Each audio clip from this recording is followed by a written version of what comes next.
Okay, hello, welcome to the Honest Wargamer. I'm your host, Rob. It's the Age of Sigmar Monday show, where every Monday at 7 p.m., not 7:45, we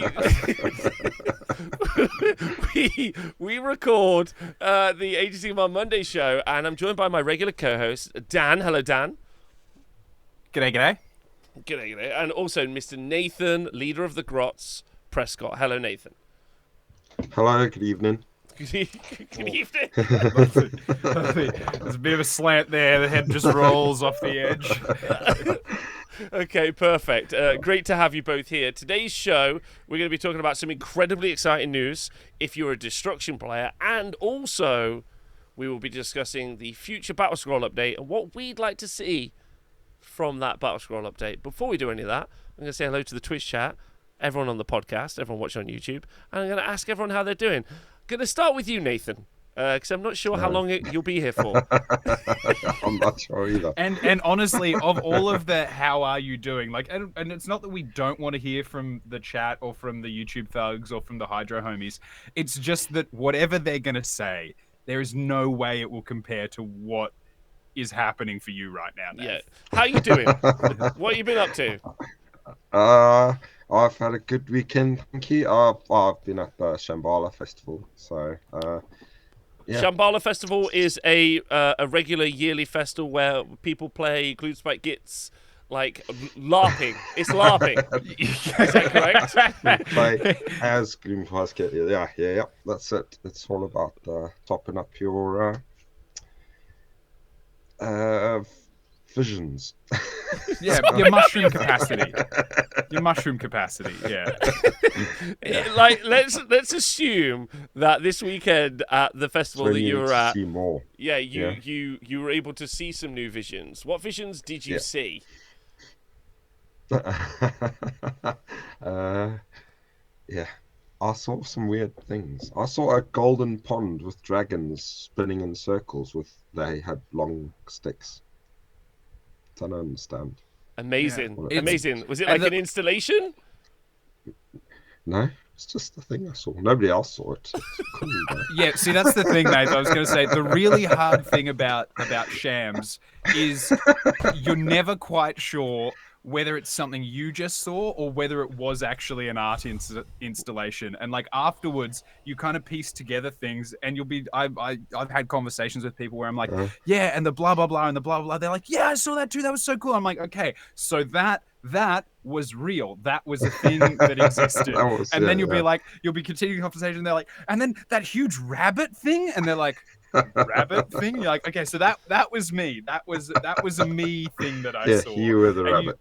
You slowly work through. You're like, okay, real and hallucination, hallucination, and you just build yourself a timeline of experiences. So, Nathan, now, I don't know if you know this, but there's been a new Squig model showcased. I don't know if you've seen it. Would you say that you have been on like a vision quest to bring us this the Squig model? laptops. Yeah. Squig. How do you feel about that? Is that what you were doing? I was on probably that was what I was doing. I just didn't know it at the time. But yeah. Like all true shamans, you knew you needed to connect with the Force for something, but you didn't know what for. Amazing. What it was, yeah. Oh, like, did you have a good time? Squig. Yeah. Yeah. Great time. Yeah. You had a good time? Yeah. I want you to know, Nathan, that if there is like a religious leader, like Swami kind of like future for you, if you're planning on creating like a small commune, a cult, I'm in. I'm in. I'm in. Okay. Oh, that's good. I mean, Dan, are you joining us, or are you just gonna run security? No, I'll be there. Except I think that there's a level that I would like to be, which is just blind follower. You know, like not even aware that I'm in a cult. Yeah. That's where I'd like to be, like at the true bottom of the totem pole. But I'll be a power bottom, so it'll be fine. Okay, well, I'm glad you had a good time. Beautiful. Dan, how have you been? Yeah. I'm great.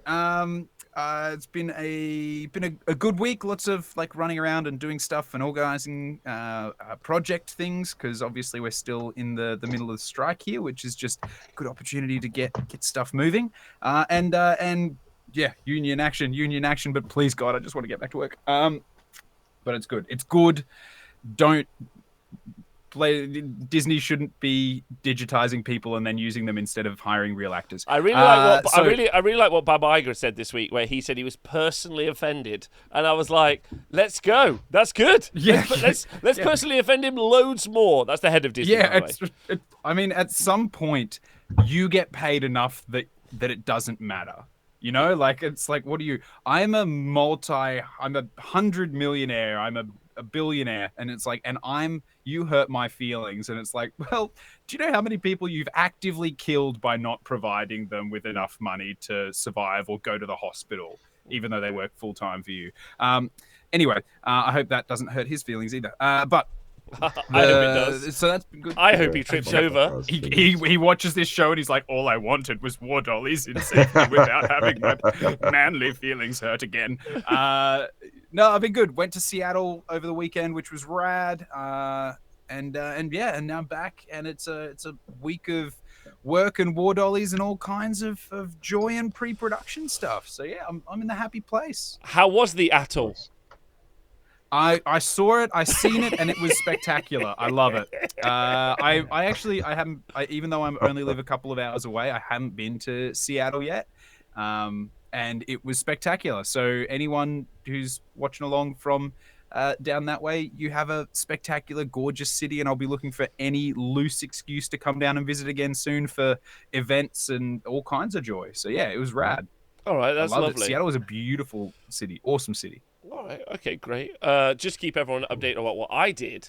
I taught someone how to play their Age of Sigmar 3rd Ed for the first time on Sunday. Can't go through, and really fun. And I think they actually told me, they were like, I had a lot of fun. And I was like, that's really nice. That was really fun as well. But also, I think it was a bit of a splash of water on my face on the copium of what Age of Sigmar is. And I was telling Dan about this in the pre-show, and I was saying, I did magical dominance outside of 30 inches on the first turn, and I was like, did you know that I scored 2 victory points for doing that? And they were like, why? And I was like, that's a real good question. I'm not really sure. Because I deployed a wizard outside of 30, and I cast a spell while you had no chance of unbinding it. Yeah. And then they were like, okay, I'll do the same. And I was like, well, I now have all of these dice I'm going to stop you with. And they were like, this sucks. I was like, because at that point, neither of the two armies had even, not a shot was fired in anger, not a blade was drawn in fury, nothing had happened, and then we did some fighting, and then I was like, and also make sure you stand on. It was very sweetly, they deployed a bunch of their because they're playing Soulblight Gravelords, a bunch of their direwolves just into no man's land. We were playing 6 objectives, 3 on their side, 3 on my side, and just onto no man's land. They were just there, and I was like, what is the plan there? And they were like, well, I don't know. I reckon they'd just be there. And I'm like, no. This is a game where that's not how it works. Put them in a line in front of the rest of your army. Yeah, do that. Yeah. What do you want? They're just going to be there. You're like, don't do that. Don't do that. Don't just be there. Don't just be there. Just being there is a bad vibe.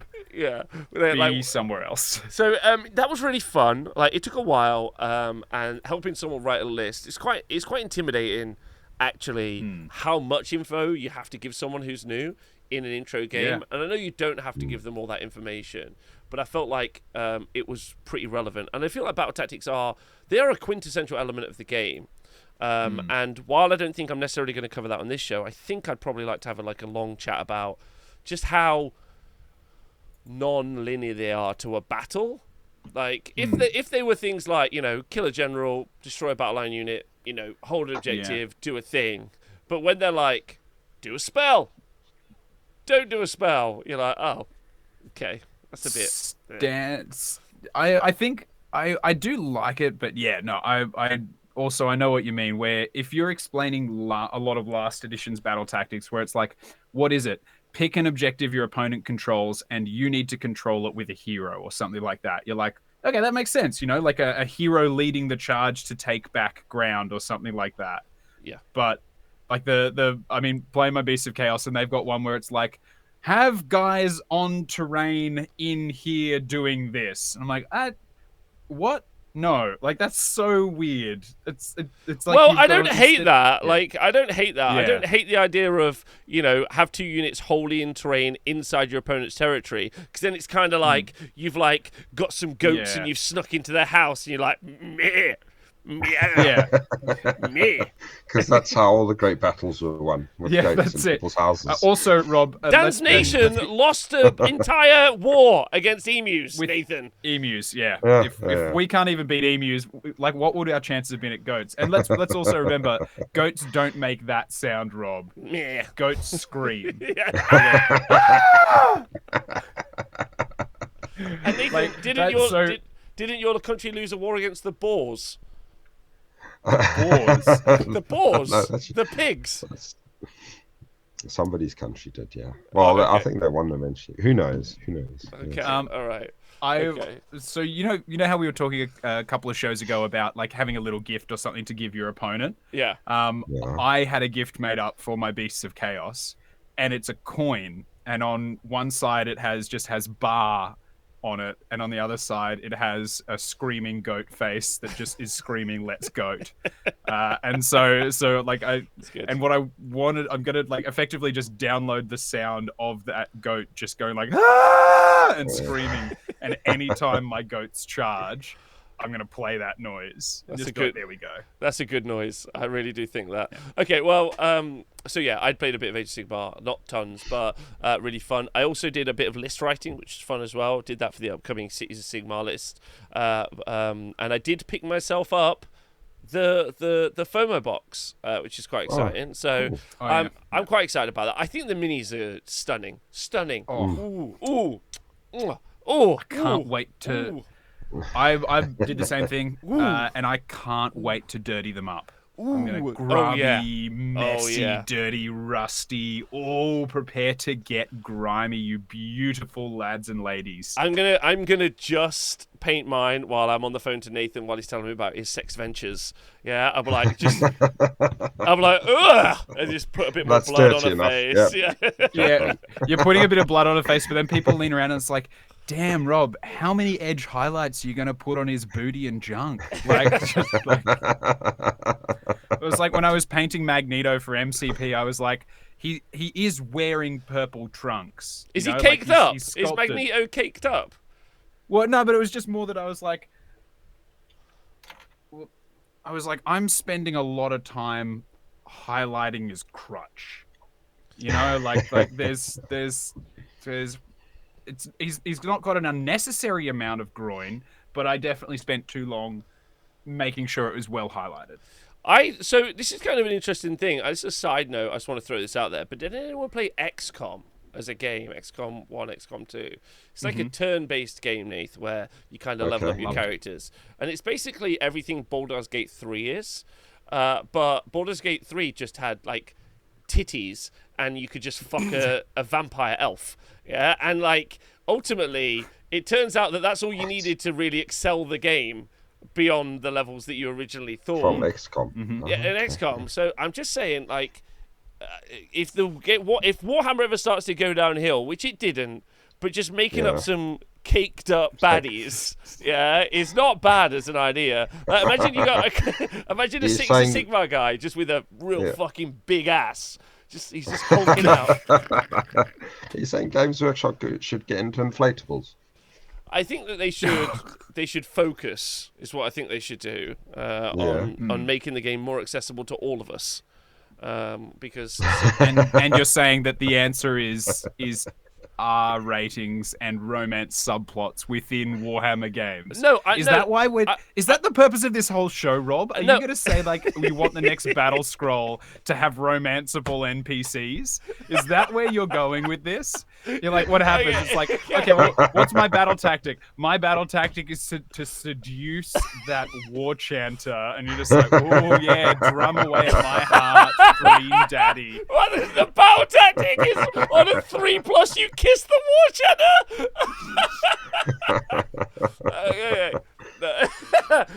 Yes, like tell me that. Right, I didn't know I wanted this. Go on, Dave. So it's not magical dominance anymore. It's just dominance.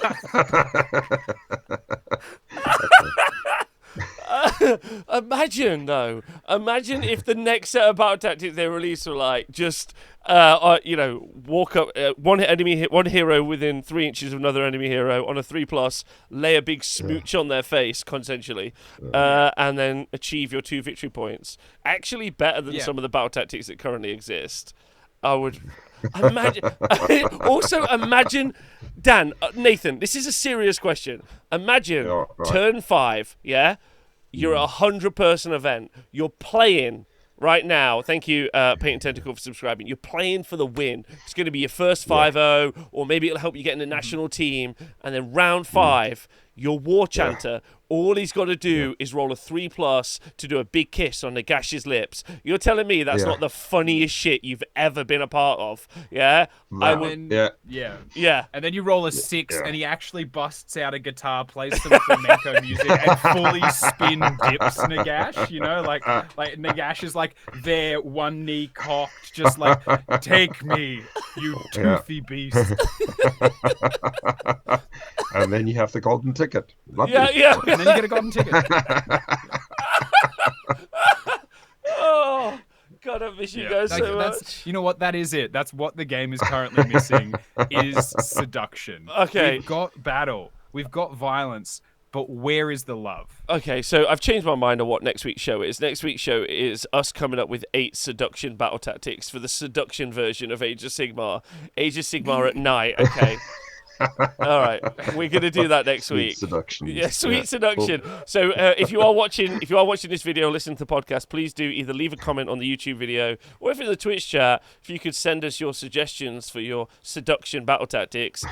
Like, and Rob, you know that there's got to be a single custom one for the Mutalith Vortex beast, it's just like all it says is like it's just like the sketchy subreddit seduction tactic where it's just like you know what you shouldn't be, but you know. Hentai, Dan. You're saying hentai. Okay. With so many tentacles, but somehow still 4 legs. Oh my God. Okay, I'm super into this. This is great. All right, okay, so I don't know where we ended up. So you two are fine. I'm fine. I don't know how we got here. That's good. We've started in a good place. So was that the soft intro? Again? That was the soft intro. Yeah. Right. I don't know. It hasn't got me soft.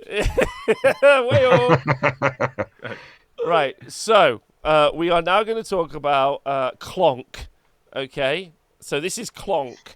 So he is a new fella, a new squig, and his name's Clonk. He has got an anvil head. So the Nova Open preview is happening on Wednesday. We'll be live streaming it, so do hang out with us. But before we get there, we have another very important minute to show off beforehand. Take it away for the irascible, the intimatable, the indignant. It's the rock brow squig, Clonk. This crotchety critter has a hardened brow that looks like an overgrown pompadour. Cursed at birth with a permanent headache, being repeatedly battered on the head, is the only source of relief for this little beast. But you have to wait to see who's delivering those thumps. So he is not going to be his own unit. We talked about this on last week's show or the week before, where the Ironjawz have had... There's rumours of an entire Ironjawz release. We're going to get a bunch of different characters, and one of them that we've heard about is going to be a blacksmith.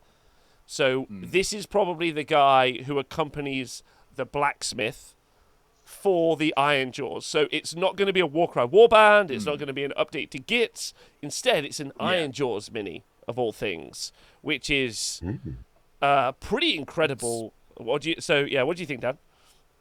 I love it because I mean, I think we might have mentioned it before, but the Ironjawz have the whole background of pig iron. Like where their metal comes from is their gore grunters. The pigs just eat everything, the body, the armor, the weapons, all of it when they eat stuff, and then they poop it out as like this like solid chunk of iron, and then that's what they then take to turn into their weapons and armor. That's where the pig iron comes from. So what this dude, the horror show for him is not only that his head is an anvil, but the thing that is beaten on him is poo. Like poop is shaped on his head into weapons and armor. And to be fair, it's I poop also, metal. Yeah, it's poop metal. It's Yeah, poop metal. It's poop metal, but there's no way it comes out clean. Like, you know, like there's gonna be other. It's not like it comes out like perfectly shiny. You know, like there's. What if it did though? What if gore grunters had furry buttholes? What if a gore grunter's asshole is like those letterboxes that Nans used to have, where they had brushes inside that would like clean the letter as it came through? Do you know the ones I mean? Did you have those in Australia? Yeah. What if they're like that? So Rob, I think we need to rename the show because every single conversation, every single subject seems to involve south of the border on models or people in some way. Okay. All right. Well, I'm just saying that there's an option that's true. We don't know because that would be like the perfect kind of like thing. You know what I mean? Like if it had evolved to poop out clean metal. Yeah. But is that where you think the gore grunter evolutionary tract has gone down, where they're like, okay, so they eat metal, they poop it out, and now they're gonna clean it? All I'm trying to do is, with this show from this point on, is preload Nathan's brain so that when he tries to go to sleep and he has more hallucinations, he just thinks the most can't handle it. Okay, anyway. Hairy pig bombs. Cool. Right. Nathan, what do you think of the miniature? What do you think of the miniature? No, it looks cool. Very squiggy. So yeah, it's good that they're joining more different armies. So more squigs, the better. Yeah. So this is going to go along with like with some sort of like blacksmith sort of orc character, which is pretty cool. And if we take into account like you really got to hope that the orc character we're getting is more of a kind of Cities of Sigmar metal forger or war forger than it is a rune lord. No offense, Nath, because there's a marked difference between those two as smithies at the moment, which is interesting, which is fun. And so that'll be on Thursday. So this pretty much guarantees that we're going to find out about this new Ironjawz release on Thursday, which is fun. Cool. Nath, as an Ironjawz player, and everyone in the chat, everyone watching at home, how do you feel about the Ironjawz release coming up? Oh, no, excited. The big pig is coming finally, so that'd be cool. And yeah, all the new stuff. So yeah, it's a cool range. It'd be nice to see it expanded, definitely. I agree. I think it'll be, and it looks like it's going to be aggressively expanded as well, with at least 2 or 3 new units, which I think is quite fun. Dan, you got any thoughts about Ironjawz? Yeah, like I actually love the models. I think it's really telling that Ironjawz armies, you see beautifully painted Ironjawz armies without a lick of conversion in a lot of times. Like sometimes they will, but like they just look great. I love the sculpts. I love the design. If there's one thing though, it's that the army has been limited because realistically, when you look at troops, they've got Ardboys, which is a holdover from Warhammer Fantasy. Even though they're great sculpts, they still look good. But they've Ardboys, Gore Grunters, and Brutes. They only have 3 units. So I think hopefully giving them maybe another unit or 2 gives a bit more like visual and tabletop flexibility like to the army rather than just the same 3 units in whatever combination. I think go on, Nath, after you. Sorry, I was just going to say it'd be interesting to see if the book gets updated because it was one of the first ones for this edition. Yes. And I think if the book is updated, and then it might make all of the orcs a bit better. Like the Cruel Boys and the Bone Splitters could also do with a bit of a bump rules-wise. And if they can integrate more into when they're playing with each other, that'd be cool. Well, so I think this is a good opportunity to talk about that because, yeah, you bring up a good point, and maybe one of the saddest points. Games Workshop recently released their advertising article called Meta Watch, and they didn't put any Bone Splitters in that, and that's because basically they haven't been played.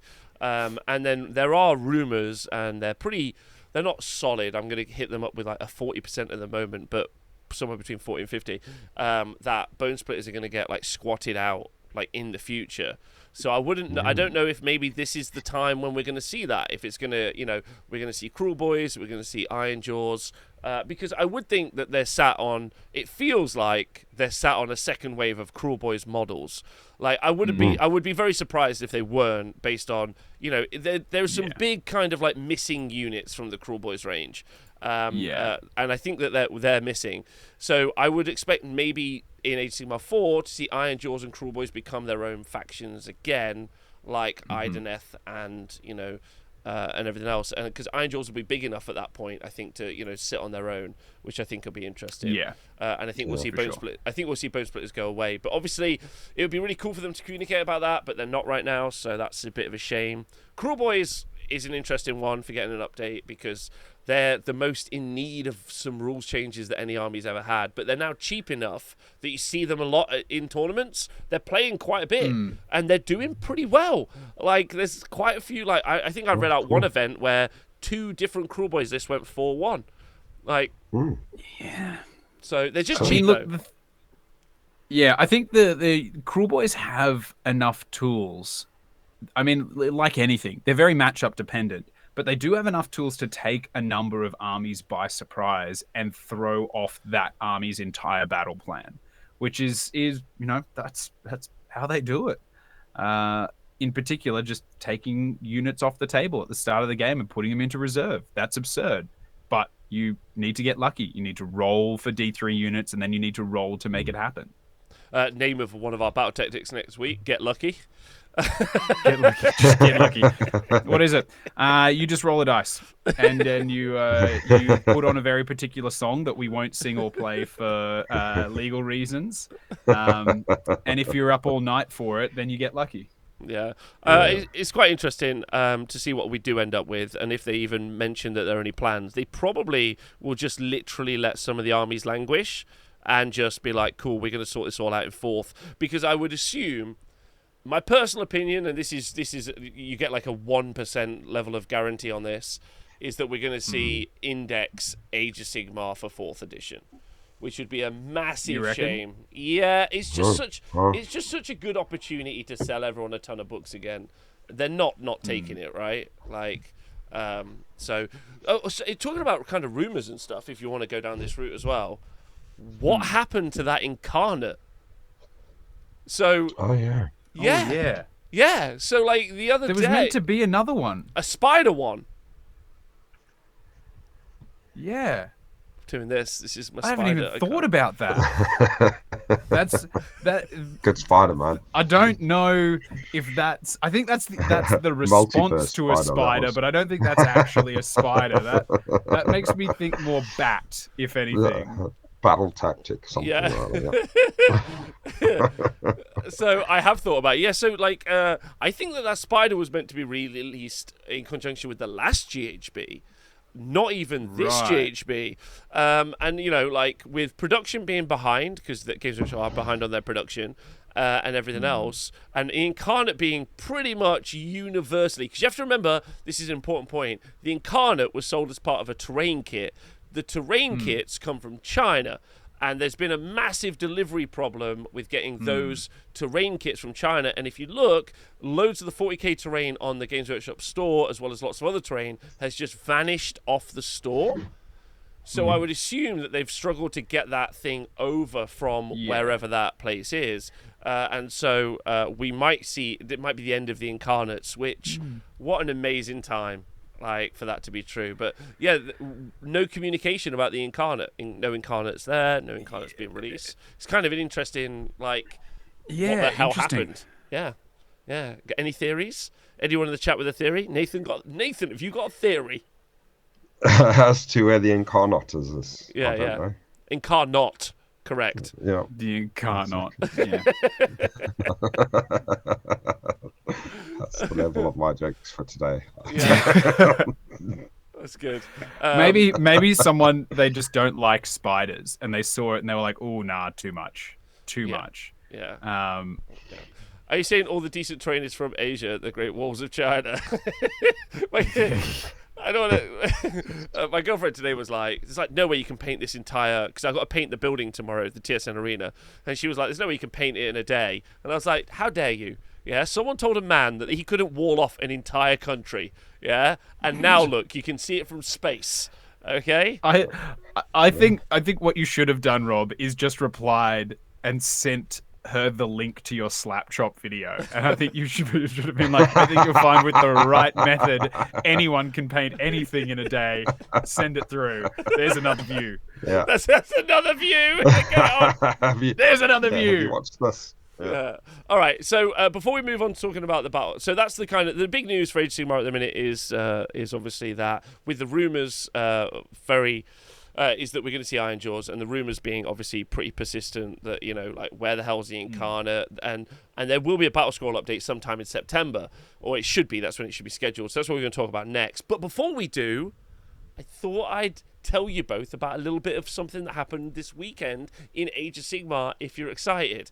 So this weekend, over at the Northern Waste GT over in Canada, where Dan is. Yeah, shout out to Northern Waste crew. Great event. Very attractive players. Yeah. Stunningly wonderful human beings competing.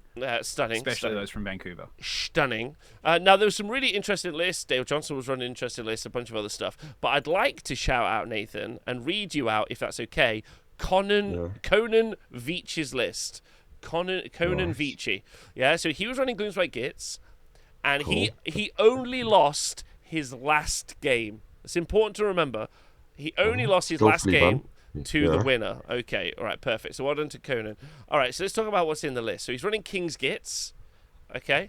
Nice. Okay. So and his grand strategy is chasing them in. So he's got a Web Spinner Shaman on a Ragnarok, who's the general. There's a big spider right there. Yeah. And he's got a super nasty venom as the command trait, and his spell is a sneaky distraction. That's a -1 to hit aura, right? Yeah. I don't know what super nasty venom is. It's makes the mounts attacks extra damage. The venom on them. It increases the damage by 1, doesn't it? Something like that. It does. I don't know. Super nasty venom. Okay. All right. So. But yeah, it does extra damage on the venom attacks. So then there's a Web Spinner Shaman. Not with Blizzard, and then a Madcap Shaman, not with Blizzard, Scuttling Terrors, and then the Staff of Sneaky Snealing, and then a Scuttleboss and Gigantic Spider, okay, with the Totem of the Spider God. Okay, nice. Okay, perfect. If you keep it up. Madness. Yeah. Okay, all right. So far, pretty interesting. Scuttleboss, Madcap, Web Spinner, they're super cheap, and then of course the Web Spinner on a Ragnarok. But then there's 20 shooters as battle line. No drama. Yeah. Yeah. And then a Ragnarok Spider with Spider Fang War Party. Nice. Good. Yeah. Yeah. Nice option. Yeah. One of those. Yep. Is that a nice option? Well, it's unusual option. But it is nice. It's pretty. Yeah. I don't think I've ever seen that taken in my life. So. Yeah. Mm-hmm. And then we have a double reinforced unit of Spider Riders. Far out. Yeah. 15 Spider Riders. Okay. Yeah. So right now, just for everyone in the chat, anyone who doesn't really know, these are already 2 pretty out there picks. But what if I was to tell you this isn't the most out there pick in the list? Oh. Go on then. Okay. What else is there? I mean, the 15 spiders are quite fun to play with. Have you played with them before? I've played with them. Yeah, I had 15 spiders fight 30 pink horrors. Did you win? For a game, they killed them all. Oh wow! Over about 4 turns. Yeah. Okay, all right, amazing. Then the Gobapalooza. I feel like this. Yeah. I feel like this Good. list was only able to get a full one at an event because somehow you psychically connected to it while high as fucking balls. I think I've worked it out. Yeah. There had to be some kind of divine intervention for this list. All right. Okay. So the Gobblepalooza, which makes sense. Some sneaky snufflers. Yeah. Yeah. Rippers Snarlfangs. Does that get a lot of play in the kits list at the minute? Not at the moment, but yeah, it's just a What, tiny. Rob, it's the you mean little the- war band, isn't it? Yeah, they're the war band. mean They're the named war band. warband from Rippers ones. Underworlds of goblins That's unusual. riding wolves. Yeah. Yeah. Not very common. Then 10 Loot Yeah, Smasher yeah, Fanatics, which I think are becoming in vogue at the minute, if I'm right. Mm-hmm. Yeah, 10 Yeah, Loot that's pretty Smashers. tasty. Yeah. Yep. Okay. Yeah. And then, Well, I mean, 10, Yeah. 10 isn't in vogue. I believe 60 is in vogue. yeah, 60 is in vogue. Yeah. 60 is in vogue. 10 is not in vogue. 10 is in, like, what's one of those kid, like, magazines, you know, like, that preteens read. Like, that's Yeah. what 10 is. 60 is vogue. 10 is Dolly. Dolly, I feel like I remember Dolly in Australia or something like that, or like TV Guide. I don't know. Anyway. Yeah, something. And then a reinforced unit of Snarlfang Riders. Oh yeah. Oh, Yeah. he's gone How did this all list go 4 and 1? extra- I would love extra to know. doggos. Extra doggos. Not only 5 Snarlfang Riders, but a unit of 10 Snarlfang Riders, which is 10. just 10. Wow. So a reinforced unit of Snarlfang Riders, which are the goblins riding on wolves. Wow. Yeah, which you very seldom see. Yeah, that's wow. I think Still he's the really played. I think he's the only person who's ever bought them. But Well, that's what we were talking about, think right? Like, there's only People been 2 bought them, boxes but they sold in stayed the in their entire world. boxes. yeah, they stayed in boxes. Well, actually, we kind of did the math on this, me in the chat earlier. So the wolves themselves have a 2-inch bite reach, so they could fight in 2 ranks. They got 2 attacks each that are 3s and 3s, but it's no rend damage too. So these are kind of one of those sneaky Hoarfrost options where what you could do, because I don't know what keywords they have or what buffs you can give them, Nath. I don't know if like you're going to be able to give them +1 attack or anything like that. Yeah, you can. I think they'll get the additional attack from. Oh, Snufflers? he hasn't got any spore splatters. Yeah, the Snufflers could do it if you roll a 5 or 6 if the moon is around. But Okay. and he could give them extra rend from the Gobblepalooza as well. Oh, I don't think that will stack with 'Cause it's Hoarfrost, got though. No, that wouldn't stack with Hoarfrost. yeah. So what you could have from just those 10, if you can have +1 attack, for those 10 doggos, you have 30 attacks that are 2s and 3s, rend 3, damage 2. It's pretty good. Oh, Yeah. And they're fast. Yeah.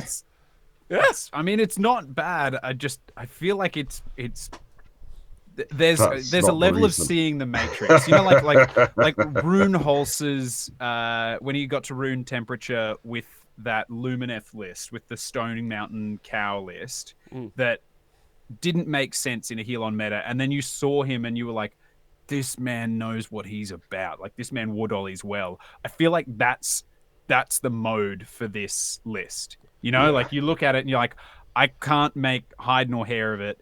And then the player comes along, just like cracks their knuckles, sits down and goes like, I know you can't, but that's because I'm at a different fucking level. Like, that's the vibe I get. But he was Canadian, so he was like, wait, bud, here's my boys. Yeah. Anyway, that's my list of the week. What do you think? Yeah. Well, Dig yeah, it. that's a fun list. It's a fun list. I would have liked to have watched those games. Yeah. Yeah, I would have been very confused by that. He beat Nurgle, Fire Slayers, which I think is pretty interesting. So, very, very fun. I mean, personally, I have to shout out the Warp Dice crew, who are the local gang I play with here, because they're spectacular and just a bunch of beautiful human beings in every single way. And specifically Dayton, because he is, you know, he's a babe. He's an absolute babe. Agreed. And he might fight fires, but he lights one in my heart. So Oh, wow. it's always important. And so I'm That's very another disappointed I battle didn't get up there to tactic see them. achieved. That's Well played. another battle Yeah, there you tactic. go. That's it. Dayton, if I rock up to a game against Dayton, we put our armies across. I'm like, fuck, there's 2 points for you, and he's like, why? And I'm like, we made eye contact, and I felt a flutter. Just Right, okay. Beautiful poetry. I agree. Right, okay, so Yeah. that's kind of the news from this week, which is interesting. We're going to get onto the battle scroll. The battle scroll is coming soon. So what is the battle scroll for people who are unaware? Every 3 months, Games Workshop releases their battle scroll where they and they've done some interesting stuff. They either change points around, or they normally change points around and also will change rules. For armies, units, allegiance abilities, they'll add battle tactics. That's a new thing that they've started to do. There's a bunch of stuff that they will do to try to rebalance the state of the game. Now, we've actually held off on publishing the Honest Wargamer stats, or the TSN stats, for this edition, specifically to see what sort of wild shit they get themselves into. So, previously, I'm sure people were aware of this, Games Workshop would be looking at the TSN stats produced by Rob and Ziggy to make sure, to look at the correct stats, like to see their homework's being done well. They had a good crack at it, but like, they're not Rob and Ziggy, right? They're like, fine. There's a reason that there is sitting on the tables behind you in class. Yeah. And every now and then you hear like of someone dropping their pen and then like, oh, better reach down and get that. Yeah, and and when they are left to balance on their own, they do get to 40k levels of quality. We've left them, we've hung them out to dry as a bit of a test, which has been very fun. And so now we're going to see what this battle scroll update looks like. But I'd like to know what you two, the chat, and also I'd like to maybe throw my 10 cents out for like what I'd like to see in the battle scroll update as a balance patch for Age of Sigmar. And maybe also talk about the fact that, we're still got 9-ish months of this GHB to go, which is primal. That's all I'm going to say. It's fucking primal. Yeah, so primal. Have you guys got any initial off the bat thoughts, or what did you both think of the last battle scroll update? Just remind everyone what happened in the last update. We got some points changes which were kind of interesting but not really, and then the major things were the changes to Lookout Sir. We got new battle tactics for the Cruel Boys in the Ironjawz, and we also got Arcane Tome. We also got the coherency change for units of 6 or less. Yeah. It's kind of the thing. What did you think of the last battle scroll update, Dan? I liked it. There was honestly, I really liked just about everything that came in the last battle scroll update. There was just one little thing missing that I think would have made it a bullseye. And that's like, obviously, Lookout Sir, they adapted and adjusted. For those that don't remember, there were changes to Lookout Sir for heroes in the last General's Handbook. And then they kind of adopted and adapted those changes into permanent rules in the last battle scroll. And there was one other little change that I would have loved to see them do that, which is the battalion that let you strike the within an inch of other models in the unit, basically striking 2 ranks. I would have loved to see that become full, like just become rule, even if it was like only on a reinforced unit. Like if you reinforce a unit, they get that. Only because I was like seeing how they changed that. For instance, playing ogres where gluttons come in a unit of 6, and in the previous coherency, until I lost one, it was really hard to keep 6 gluttons in coherency and max out their attacks and like actually get use out of the back too. So them changing coherency to make sense, also with like 5 unit cav and stuff like that, it was great, very, very good. But I would really like to see strike in 2 ranks, because I think that will help combat infinitely and give it a little bit more balance. The only problem there is that you also need to recognize you need to maybe balance some other stuff coming forward. But if I was to make one change on the last one, it would be that I'd throw that in. Okay. I'd have kept that. Yeah, I don't hate that. Nathan, what did you think about the last one? I've probably only played a handful of games so far since the latest edition, so I can't really comment too much. And other than that, well, I enjoyed the few games that I've had. I do agree with Dan's point about the striking in 2 ranks thing. I agree. I don't know if making it 6 or less, possibly 9 or less, because some of the units do go up to 9s, some of those bigger base units.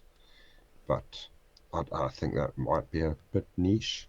But yeah, I don't know if you'll probably know more with all the stats and stuff. If the last update has made anything a bit broken, or made some armies like consequences that nobody really foresaw until these devious players have got hold of them and made their own little adaptions. Yeah. Well, okay. So it's a great point. So I think there's 2 things, because the last battle scroll obviously coincided with the launch of the GHB. So those 2 things in conjunction, you ended up in which is always kind of a weird state of play, where you're balancing a game based on an edition that happened before, and now you're in a new edition. So that kind of like, so they've kind of got really lucky in the last couple of like GHBs and Battle Scroll updates, in that the updates that they've been able to push through have been hidden in their effectiveness because of obviously there being a new whole game state. So like that's been able to move around quite a bit. The things that probably like came out of the last Battle Scroll, not the GHB, which I think is interesting, is you started to see plague drones are an interesting example. There's a couple of units that kind of fit into that monstrous cavalry or monstrous infantry that kind of work. We've seen plague drones starting to do quite well, which I think is quite interesting as well. And then units that were already going to be strong, like Immortis Guard, are already strong. But probably the biggest effect that we've seen from the last from the Battle Scroll update has got to have been the win rate for Cruel Boys and Big War.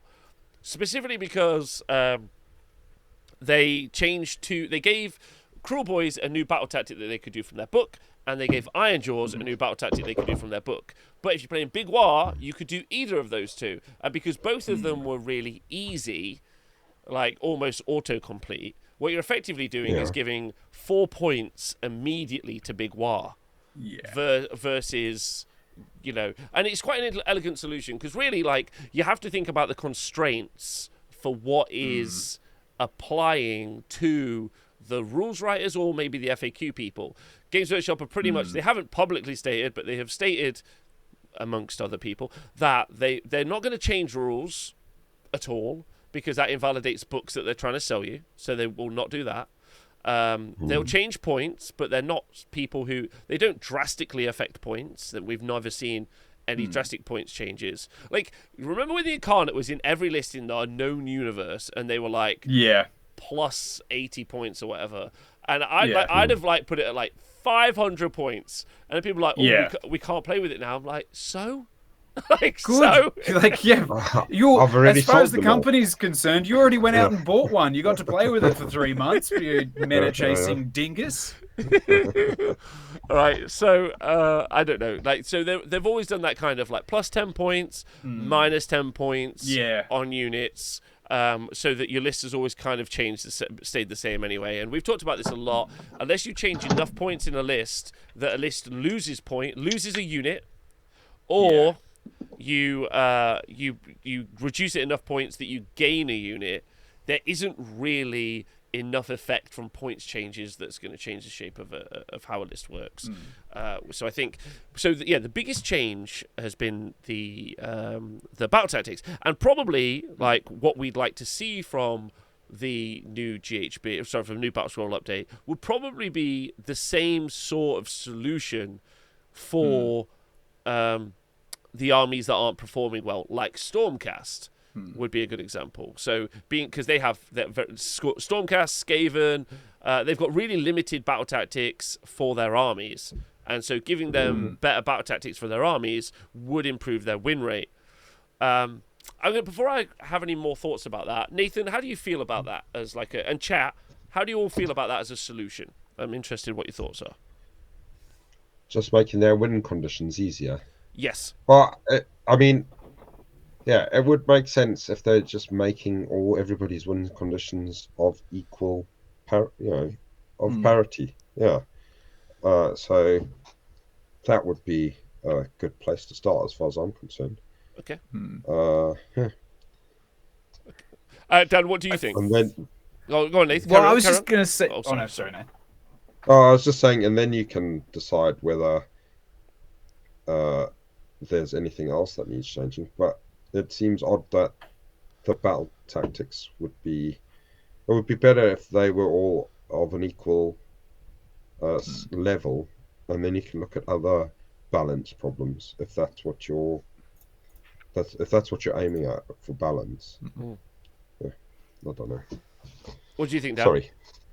Yeah, I just to build on that, because I've actually had that conversation with a couple of people too, based off the back of things you said, Rob, where like giving an army 2 battle tactics that it can nail easily, it's across the board. Like, it's not just for them, and the reason it's good is, don't forget, that's not a 4-point swing. That's often a 6 or an 8-point swing, because if I know my battle tactic is so easy I can fall over and achieve it, I can actually spend my turn making sure I deny or make it incredibly hard for my opponent to score their battle tactic, because I don't need to focus on mine. I don't need to think about mine. So I can set up my army. I can position to deny the easy, like force my opponent to go for a riskier battle tactic for theirs or stop them outright. Anyway, I think that was really key to that. It wasn't just going, here's 4 victory points that just have them, take them, enjoy. It's saying, here's 4 victory points, so you now have 2 turns where you can just focus on denying your opponents. And that is when people talk about why having easy battle tactics in a competitive scene isn't good, that's the conversation that I think sometimes gets missed. It's not just a conversation of you get points easy, it's you get points easy, and so you don't need to think about your game as much. You can play to stop you can like put all of your army, all of your strategy into a turn, into denying your opponent, which is great. That's an awesome tactic, but it should be done in conjunction with you having to balance scoring your objectives. And if you don't have to, that's where you start to get ones where we see these big blowouts and armies that are really hard to stop.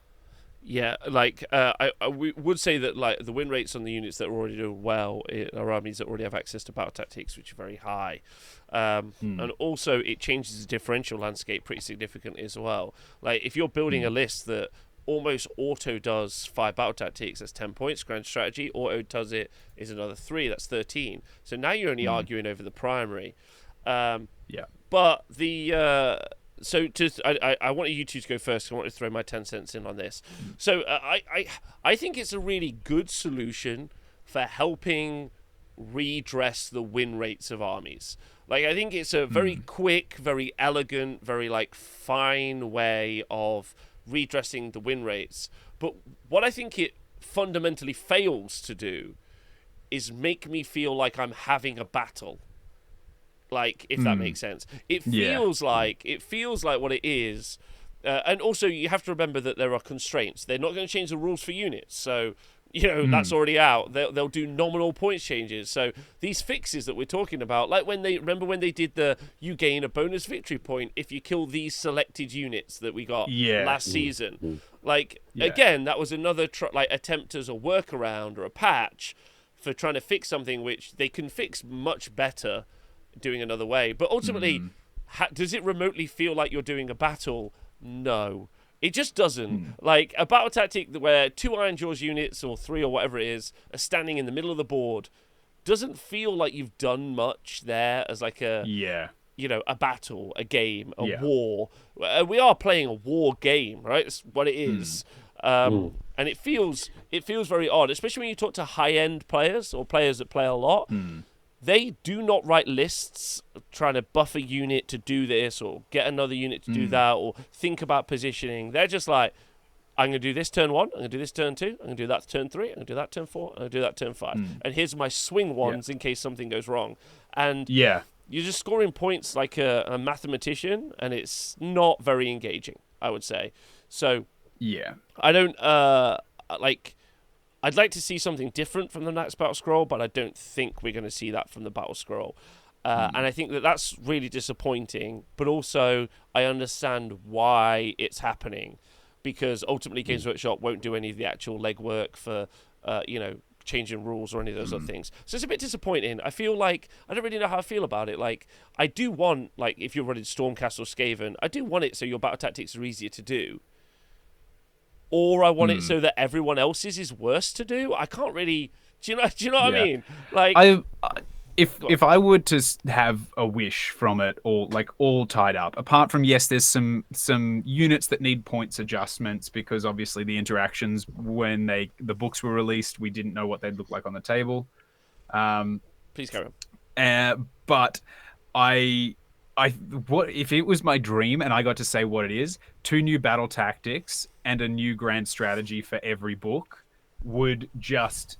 that'd be rad, that would act. If you want to talk about a battle scroll injecting a crazy new vibe and energy, and I think that that would be a really cool way to do it personally. Like, if it was like, how are you going to do this? It'd be like, that's what we're going to do. I'd go, hell yeah. Just like in the same way that Arcane Tome was an auto take, we still see it a bit, but nowhere near as much.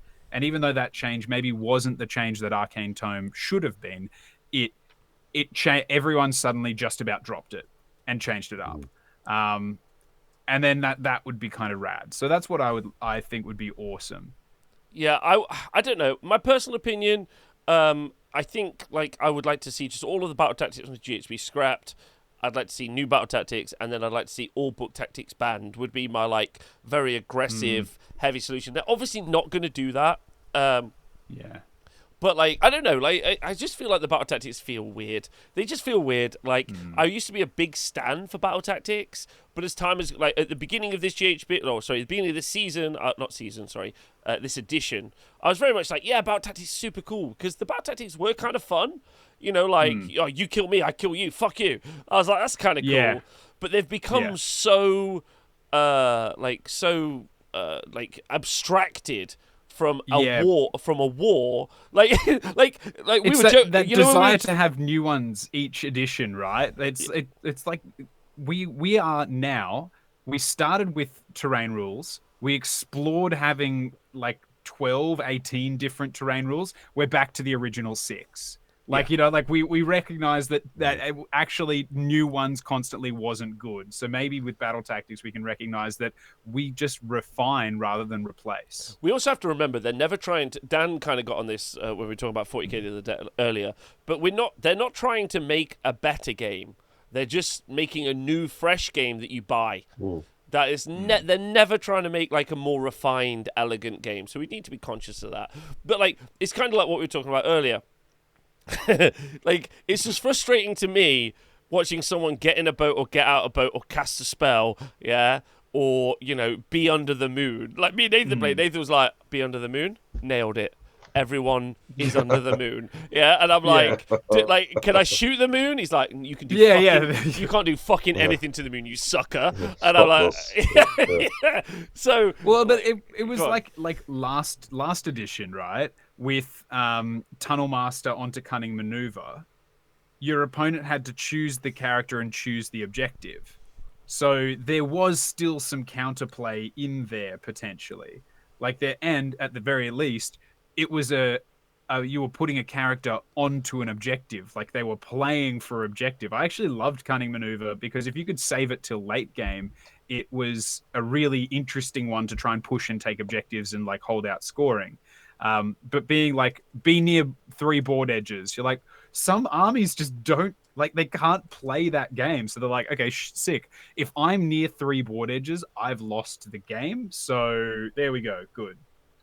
Yeah, I think ultimately, so kind of what would I see about that's more of a that's what we will see in the Battle Scroll update, but it's not what I would like to see in the Battle Scroll update. But I understand why we will see it as well.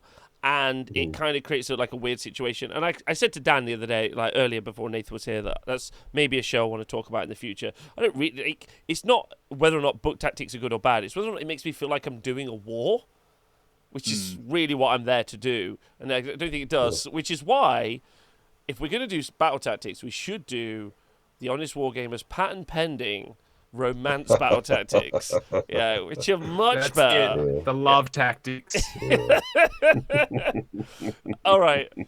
Oh no, they got him. Did we just lose Rob as he was talking about the love tactics? I don't think so. I'm still in the. I think it's your internet, Dan. It's not me and Nathan are fine. Nope. Hello. Hello. Okay, so Cool. after the battle tactics sort of conversation from the update, I don't think there's any universal problems with the game. Obviously, you know, they've kind of dealt with Arcane Tome and Master of Magic and those other things. So those things are an issue. But the other things I think could be something that we discuss is the spells that they released in this GHB. Because there's two particular... Well, there's all three of them are a problem. If we're being What, real. rupture? Yeah, yeah. Rupture's a problem, Rob. Yeah, rupture's my heart. Yeah. That's another one of the all's fair in love and war battle tactics is rupture my heart, and it's just it's actually what you need to do is cause someone a level of yearning for you, not lust. I want to be real clear. It's not lust. It's emotional yearning at such a level that their heartstrings just snap, and that's a battle tactic right there. Yeah. 2 points. Okay, well, Rupture. So if we go through them in order, Rupture is the first one, obviously Dan's talked about. That allows you to unbond. Tether. Untether you from the... Release. Release you. Which is interesting, actually, because the battle tactic where you have to kill a character that's bonded to an Incarnate is bonding... I had to answer this as an FAQ at the Teams event the other day. So bonding is a process in list writing and has no in-game effects. Except for it going wild. No.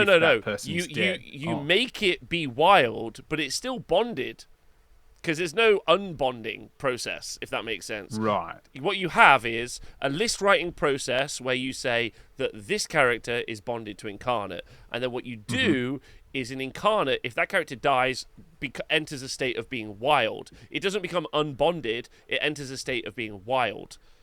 Which is a different wild state. bondage. Wild bondage as opposed to just regular gotcha. boring bondage. Okay? Gotcha. Right. Yep. Yeah.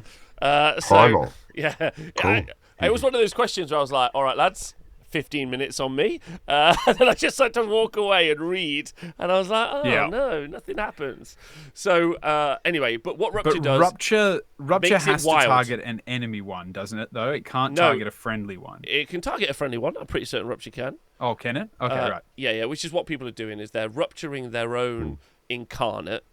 They're taking an Incarnate, rupturing their own Incarnate, and then they're sending it off to eat an endless spell, and then that endless spell is leveling it up to level 3, at which point it becomes a 48 wound unkillable monster.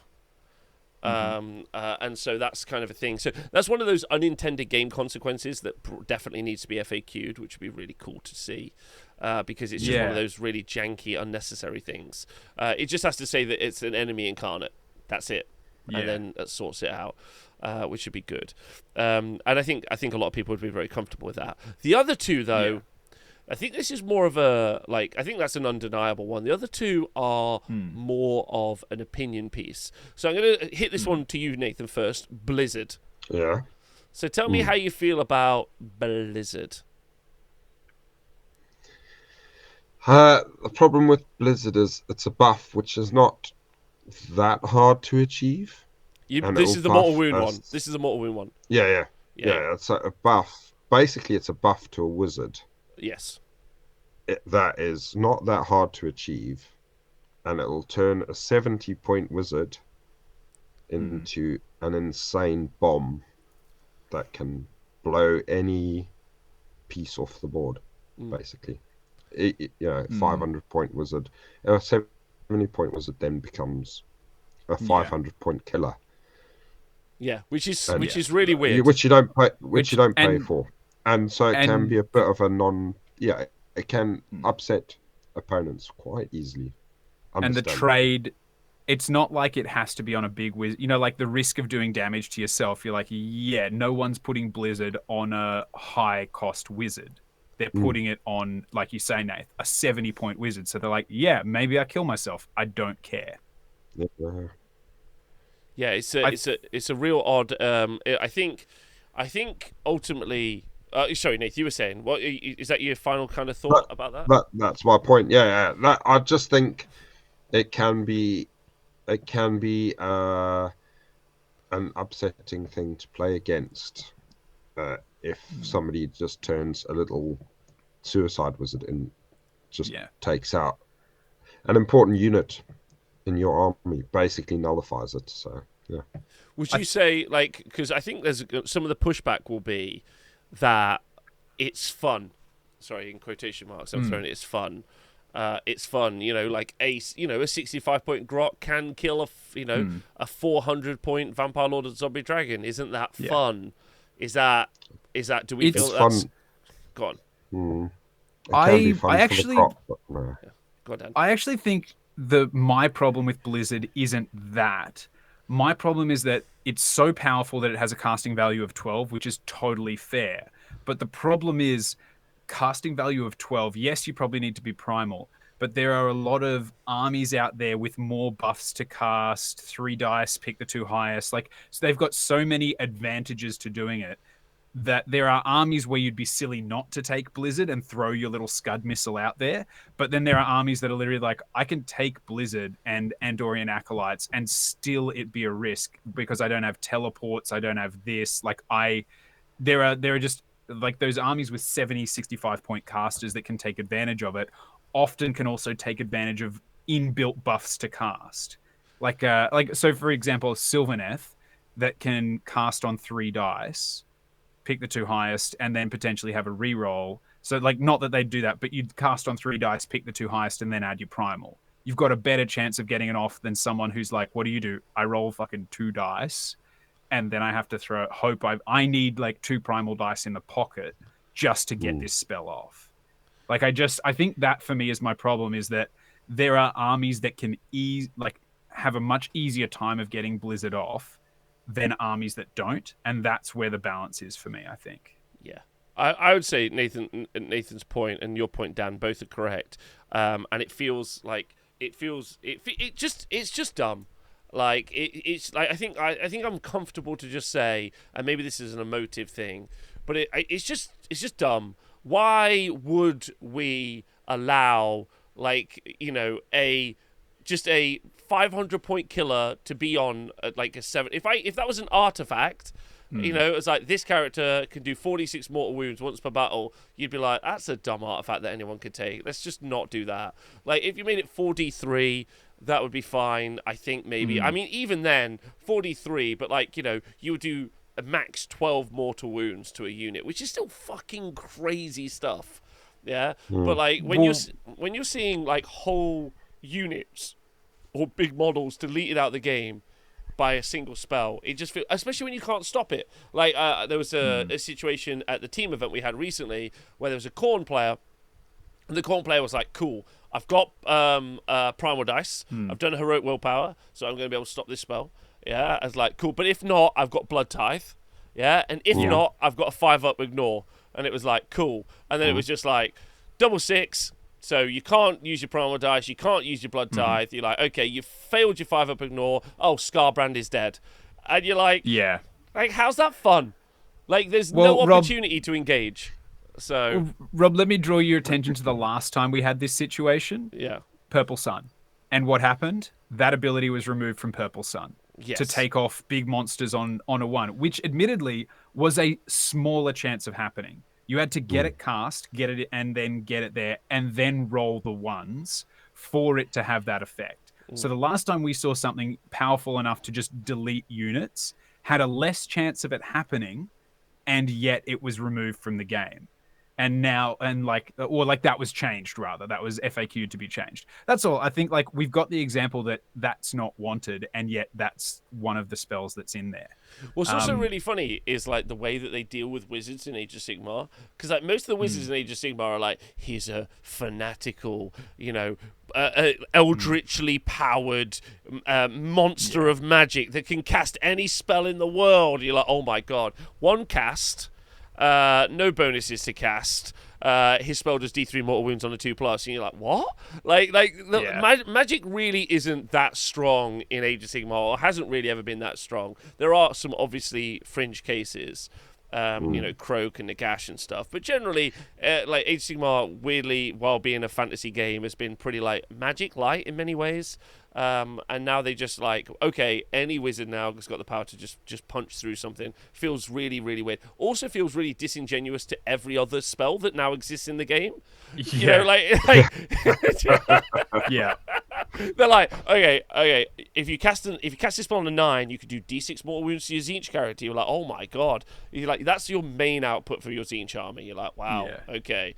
But now, but then that dickhead over there is going to do a much better spell. So, What this random guy over here is going to go ballistic with it. Yeah, I actually don't mind it as a concept. I think honestly, the change I would make for Blizzard is you've got to be in combat. Oh, what the wizard has to be in combat. Range.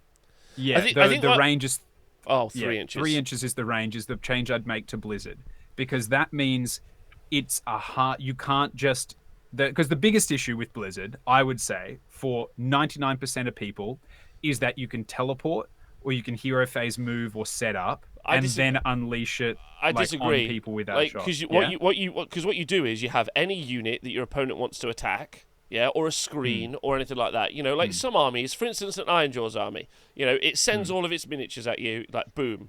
12 inches is pretty significant range, and they've just got the enemy, whoever you find, has got some wizard behind. 12 inches is quite hard to like charge the enemy and not be in range, and then their counter punch is 46 mortal wounds, more crusher, you die, and you're like, well, that is weird. Like I have to go forward, I have to attack. So and 12 inches is a massive bubble really to be like at range. I just would see it change to, I don't know, like I honestly would see it change to like D6 or 2D3. Like honestly, why do you need that to like? Why do we need it? Like, what's it solving? So that's Blizzard, and then we got Hoarfrost, which is where you can change the stats on some stuff. And honestly, I don't know, man. Like, I don't know if this needs changing. That's my personal opinion. No, I like Hoarfrost. I also think I've seen a number of people who aren't playing that right, where you have to choose the weapon stat line before you roll the dice. So if you've got a model with multiple different like weapon options on it, you have to or a unit, you have to say it'll be this weapon, and then you roll the dice and then you apply it. Which I know that's a very like a small thing, but in a lot of games that lets people like roll it and then apply the best result for them. They're like, oh, I rolled rend, so I'm going to put it on this attack stat. I rolled a 3, so I'm going to do rend and I'll put it on this attack stat. Or like they can jump around. But yeah, just for those who might have missed it, Hoarfrost, you choose the weapon first before you roll the dice. And that for me is a quite a big shift if people don't play that right. Yeah. Nathan, you got any thoughts about Hoarfrost? Not really. No, I think it's fine. What I've seen of it, I've not played it enough to be able to comment. Whereas even in the 3 games I've played or whatever where I've had Blizzard, it's been a significant thing in 2 of those games. And I've had Hoarfrost in all of those games as well, and got it off a couple of times, and it just didn't seem to be as non-playing, non-experience for my opponent as Blizzard felt like. Yeah, Dr. Demento's made a really nice point in the chat, which we haven't had in Age of Sigmar, is my son wishes he could dispel sticky spells, so like buffs, which is kind of interesting. I think that maybe puts a little bit too much power to the dispeller, because you get the chance to unbind. But you know, if you had to give up a cast to stop an enemy buff, it's kind of an interesting thing as well. I think that's quite fun. I think it would work if you then, like old Warhammer Fantasy, you had remains in play. Like you had spells that you cast and it stays in play until your opponent stops it. It's quite fun. Like that would be cool. Whereas the problem with that, which I love it as a concept, but the problem is, what if I then want to cast spells on my guys as a deterrent for your turn? Like what if I'm doing stuff to like make me more survivable or something like that, and then you're like, never mind. I'm like, okay, cool. All right. Well, But I do love it as a concept. I would love that and remains in play. Like, bring those two elements back would be cool. So they're obviously not going to change the primal thing. The primal thing seems kind of fine. Everyone's got it. Like, it's cool. Do you know what I mean? So, like, that's... I don't think I'd like to see anything to do with that changed, which I think would be fine. And then, as you brought up Endless Spells, just to kind of move on through the things that I'd like to see changed. Endless Spells, we just need some pretty aggressive points changes on some of the Endless Spells. Specifically, Maelstrom needs a change. We need a change to... Geminids needs to be twice as many points, probably. Oh my god, it's awesome. It's a great bloody spell, but yeah, she needs to be tightened up. Yeah, point changes on some of the endless spells need to happen. Specifically, I'm going to call out Maelstrom because it's crazy cheap and very abusable. And then also, it's 30 points and it's in every list. It's so dumb. It's the best. It's so dumb. It's the best. Yeah. It's the best. Here's the strategy, Rob. Here's my strategy. Yeah. Cast it, throw it at my opponent. Ungor Raiders shoot from the board edge, detonate it before the end of the shooting phase. Sounds great. Beautiful. Great. But you can spend 80 points to make that happen, Dan. That's fine. And then the game will be better. So Maelstrom going up points would be good. Geminids, and I think that's kind of okay on the endless spells in many ways. Some of them are like very, very good. But I think that would be a good change. And then I guess we get into the armies. I think that's the major thing that needs to be addressed. And yeah, this edition there are some problem armies. There are some halves. Yeah, there are some halves. And I think that they know it's coming as well. I think every Bone Reaper player knows it's coming, and every Soulblight Gravelords player knows it's coming. They all know it's coming. Which I think is that they're the kind of two standout armies, and Khorne as well. But the problem with Khorne is Khorne is the most perfectly balanced battle tome that Age of Sigmar has ever produced. Like, every unit is perfect because every single unit can be murder-lusted into the opponent. Yeah. The problem is murder lust. It's actually the only problem with Khorne is they just need to say murder lust can't finish within 3 inches of an enemy unit unless it started within 3 inches of an enemy unit, and then it's actually perfect. Yeah, it's fine. Fine. That's the only change. Yeah, what did you... is Khorne creeping under the radar a bit? I think it is creeping under the radar, but this is my bit version. Nathan, do you know what Murder Lust does? Not really, no. I've not played Khorne in so long. Yeah. So at the end of each hero phase, a Khorne player can spend their Blood Tithe points to do something on the table. The first ability is called Murder Lust, and it costs Cheapest. 1 Blood Tithe. Cheapest, yeah. It costs 1 Blood Tithe. You can do it an additional 3 times, but you got to spend Blood Tithe each time, which is an FAQ. Yeah. It used to be 1 for like 3 units. But what you do is you can move a unit D6 inches, and that can just put you into combat. But because that's the end of each hero phase, you could have your turn, and then I'll just be like, cool, the unit that I set up in the last turn is just going to Murder Lust into your unit. Now that unit is not going to charge or move or shoot or do anything. Yeah. So like the old Fanatics. Exactly like that. Yeah. So I think the book is really good. Like, we saw Dayton this weekend playing with all of his Bloodletters. We've seen Scarbrand running around. I think the book is really, really good. It just doesn't need this gimmick. And it's that gimmick that's causing it to have... And also it's kind of interesting as well, because the gimmick is so strong, the Murderlust thing, what's actually happening is then the book doesn't get a fair shakeout of what its power level is like. So if the book wouldn't work as well because Murderlust is gone, then you're like, cool, what does it need? Do the units need to be lower points? You know, like... Yeah. But it is, I would say, fairly abusive mechanic. Yeah. For an army that's all about combat, to not need to charge, I think that like ultimately that's the thing. Is you say like, what's the weakness? What's usually the counterplay to this? What's the weakness? And it is setting up. It's like stand and shoot. It's all of that kind of thing.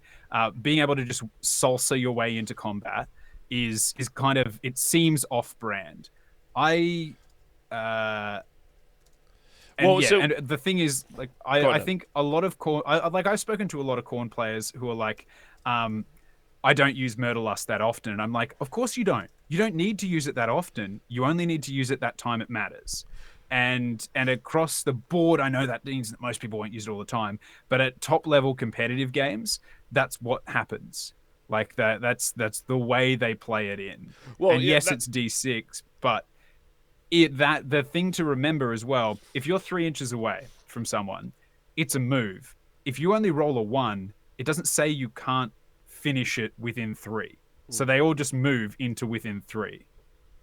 Yeah. Well, so it's quite interesting the chat are talking about it as well, because one of the things that we see most commonly in most Khorne lists is Be'lakor.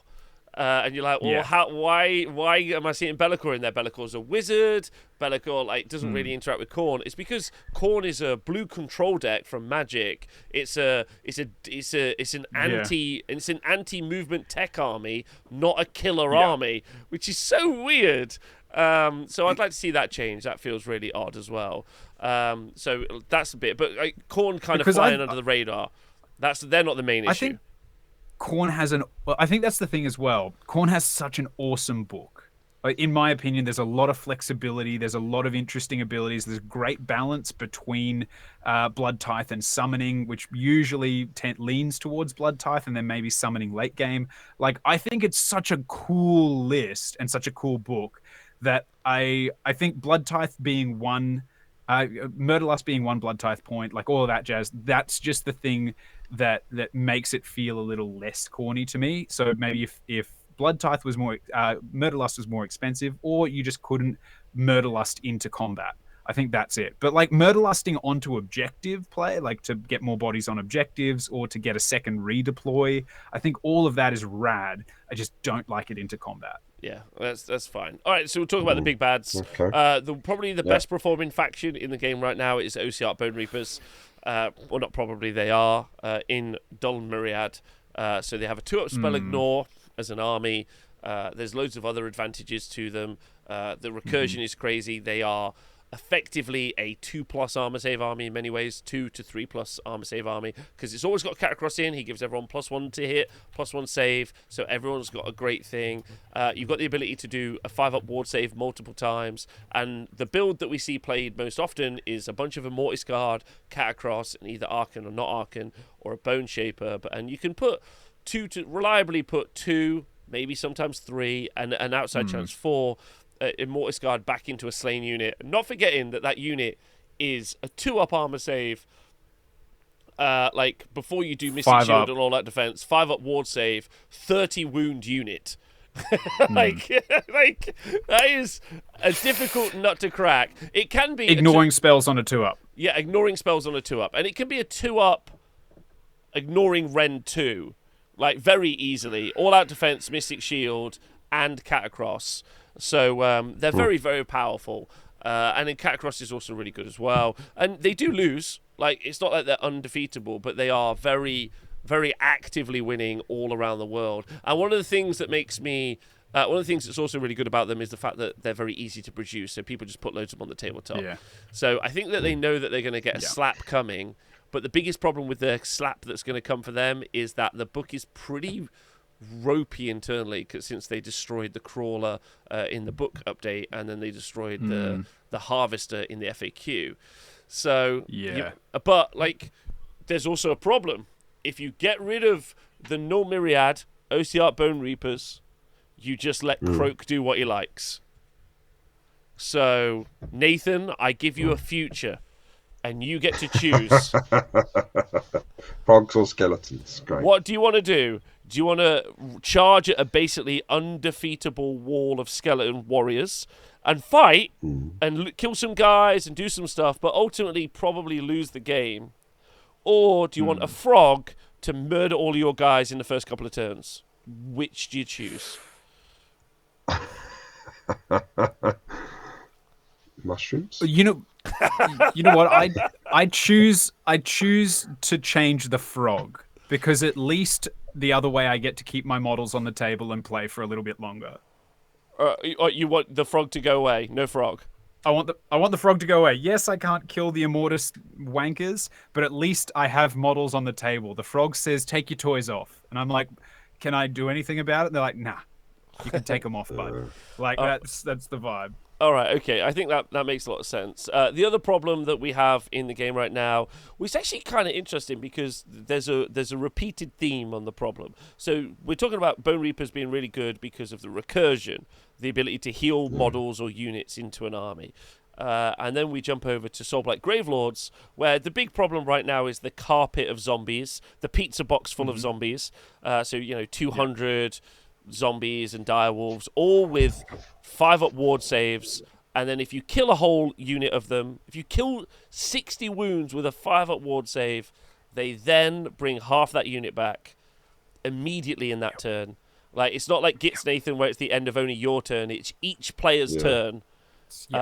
And then they still just have a 5-up ward save, like the same.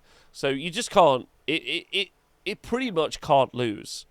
But then that kind of is throwing out that there's a bigger problem in Soulblight Gravelords in that the Vampire Lords with the hunger are also fairly unkillable as well.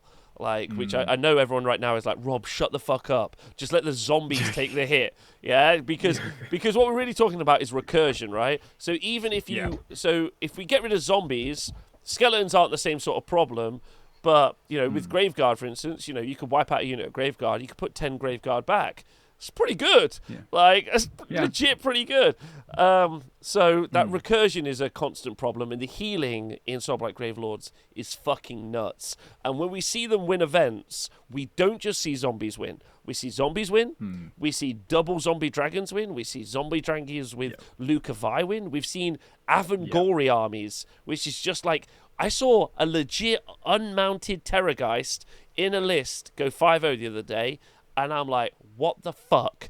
And the answer is, just everything is always coming back to life. You just can't do enough damage. Yeah. Is the major problem. I think it's the thing is I actually don't mind that they have so much healing. It's just that they can it's not one wound, like it's not like, oh, if you killed something you heal a wound. It's if you killed something you heal D3 D6 whatever, you heal everything. And then on top of that, like, I think that's the thing is it's a staggering amount of healing and a staggering amount of returning models to units. And then when you finally get past that, it's recursion of units, entire units as well. Like, it's not any one thing, it's all of them in combination. Means that it also, like, I think the thing that's the joy of playing against those armies, like the horde of zombies, is that they die so easily. But if they kill you, your guys come back as zombies, or they bring guys back. But they should die so easily that you can still get through them. And then for them to be like, and now the unit's back, you're like, well, okay, cool. Like, so what's the weakness of the zombie then? Because they don't die, and then when they come back, and then when they do die, they come back. Like, and they're like, and also they're getting extra attacks and they're doing mortal wounds and blah blah blah. You're like, draw me their weakness, give me the weakness for them. Yeah, I agree. I think they have some massive strengths and no weaknesses, and it's that recursion that they're going to really struggle with, because if they just attack zombies, the recursion, the healing for the rest of the armies, the rest of the army is still going to be a problem for them. So that's something they're going to have to address in the future. So Soulblight Gravelords will be a fascinating look if they're understanding where their problem exists. Yeah. I'm actually kind of excited, to be honest. Yeah. That's one of those elegant ones that they definitely aren't going to do something good about. So that'll be fun.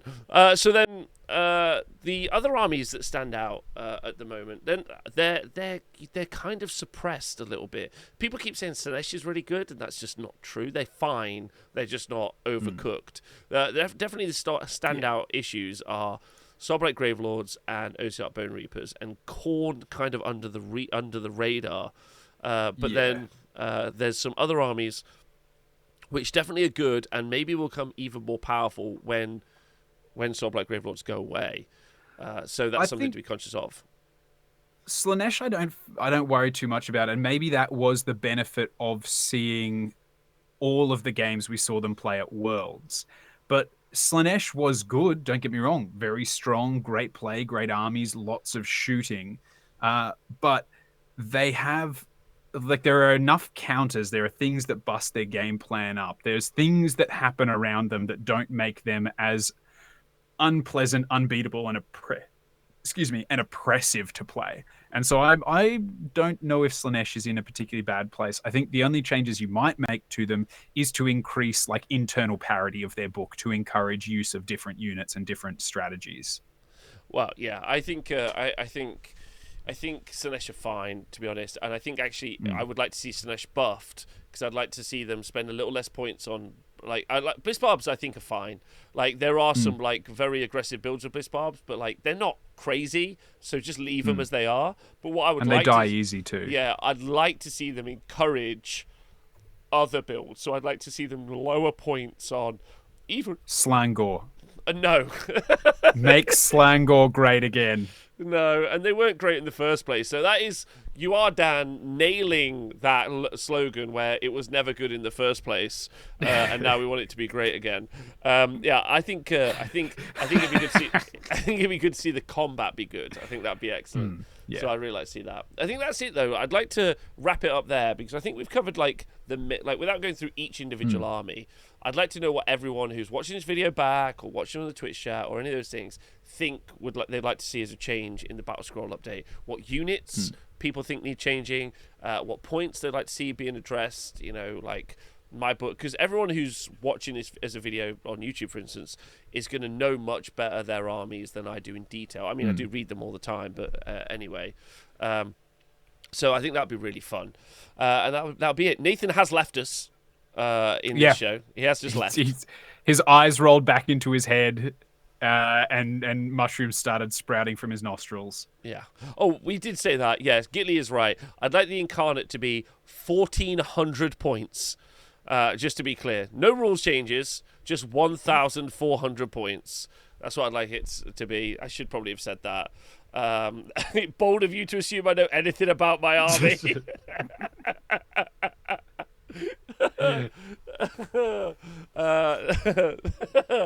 That's pretty funny. Dan,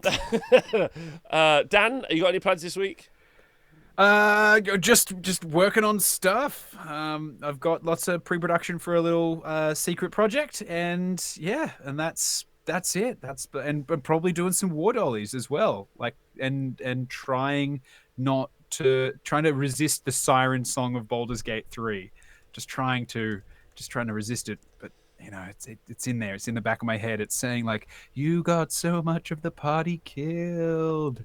How many will you get to the end? I'm like, none. Just me. Just me. Like Mass Effect 2, just me at the end. Okay, all right. Well, it makes me really sad you've lost some people. I've lost 0 people. I've gained people, if anything. I had a party member kill another party member, Rob. That's how badly I feel like I've done at this. That's because Lae'zel knows what she's about. Yeah, you just needed to connect with her emotionally.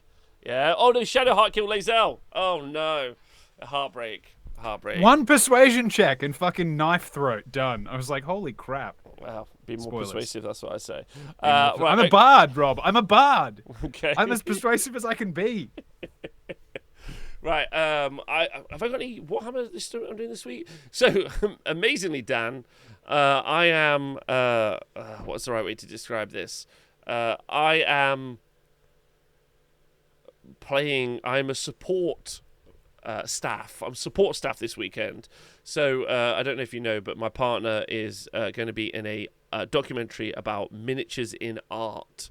And we've had documentary crews in for the past few weeks, and then this weekend we are going to the gallery where it's being hosted, and and she's teaching a bunch of kids how to paint her goblins, and my job is to help the kids.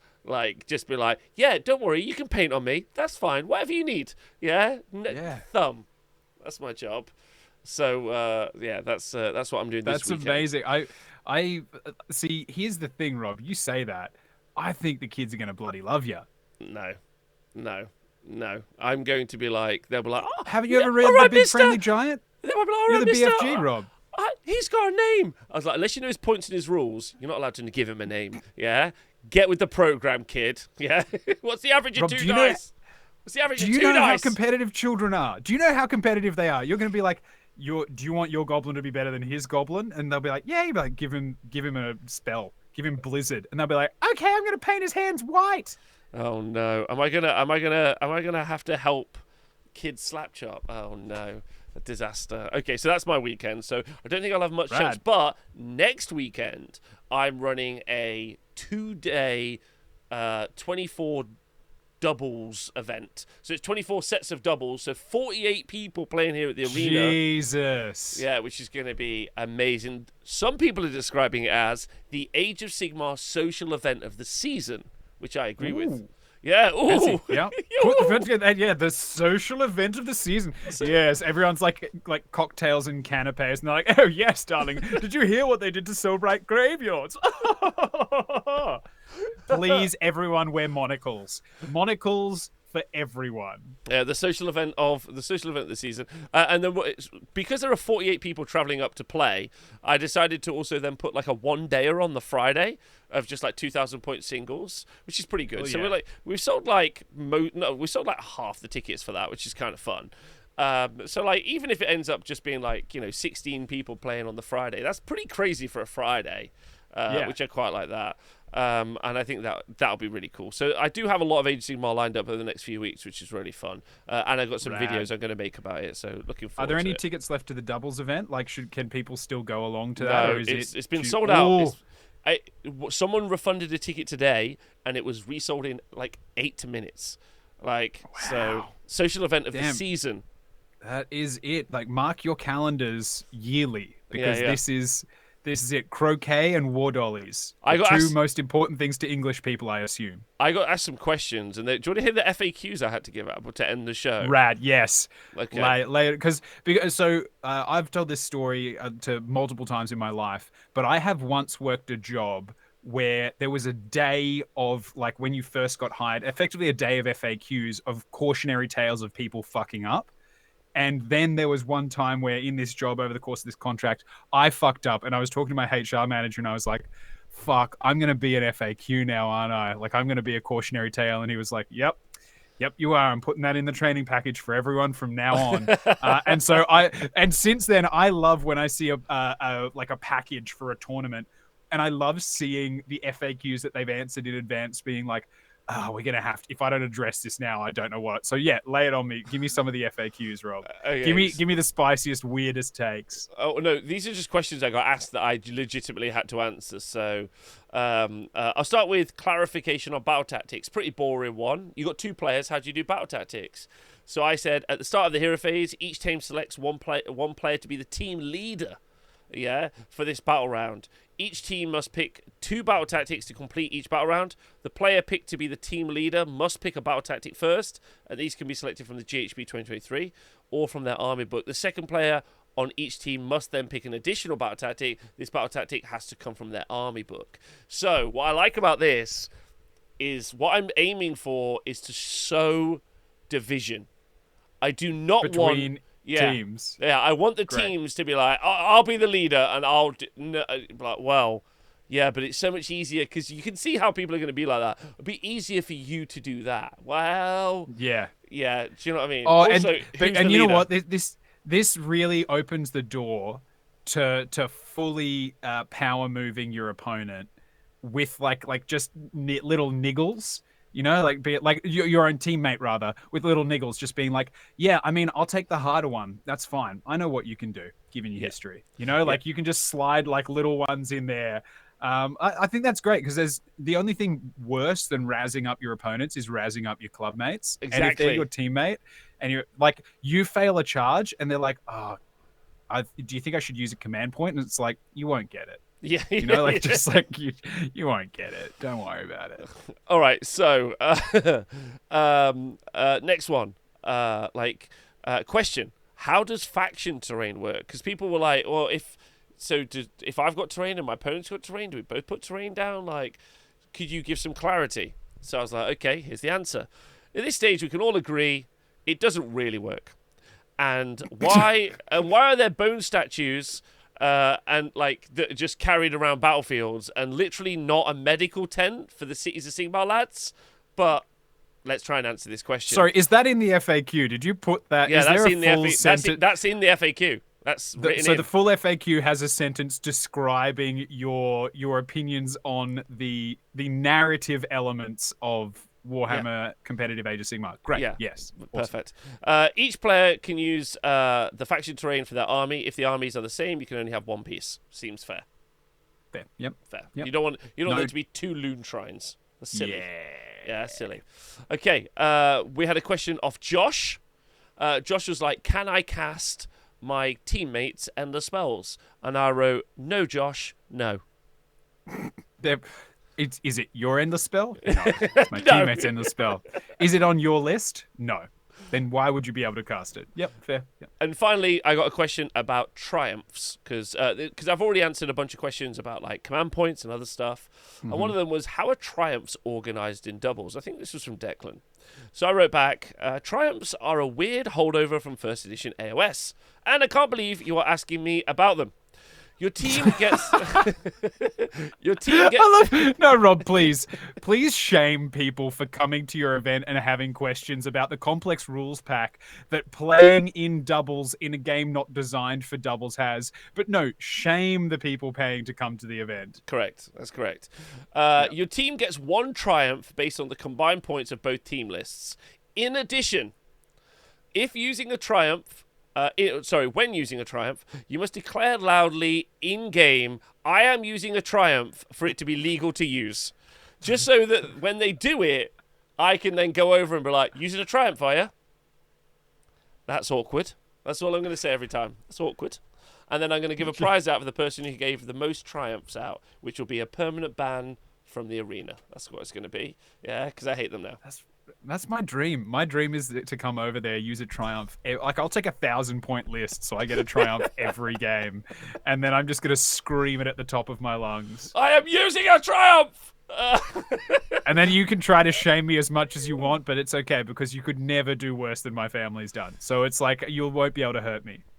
So it's in the FAQ. Dr. Demento, there is actually a link. I'll probably put out a link for the doubles pack that I wrote, but these are some addendum rules. I thought I'd covered every question, but I didn't know someone would try to blag casting their mate's own endless spell. So I thought I'd covered all the ground. That's a big. You should have followed up with, "Can you cast your opponent's endless spells?" like no. Just can you cast your opponent's endless spells? ? No, shut up. Yeah. All right. Okay, I mean, good. I love the tenacity, like, of being like, maybe I'll get this one through. So before anyone starts being like, actually sounds like Rob's power tripping and being a bit of a dickhead, I'd like you to know that I learned this technique from one of the judges at Worlds. So we were at the World Championships, me and Dan, we were having dinner. I know what you're about to we talk were about, having yeah. we were having dinner with the judges, and mine and Dan's favourite judge, no offense to the others, is Carlos. Yeah? And Carlos said, specifically, when asked about like being a judge, he said he's Italian, so I will fuck this up, but I'm going to try anyway. He was like, my job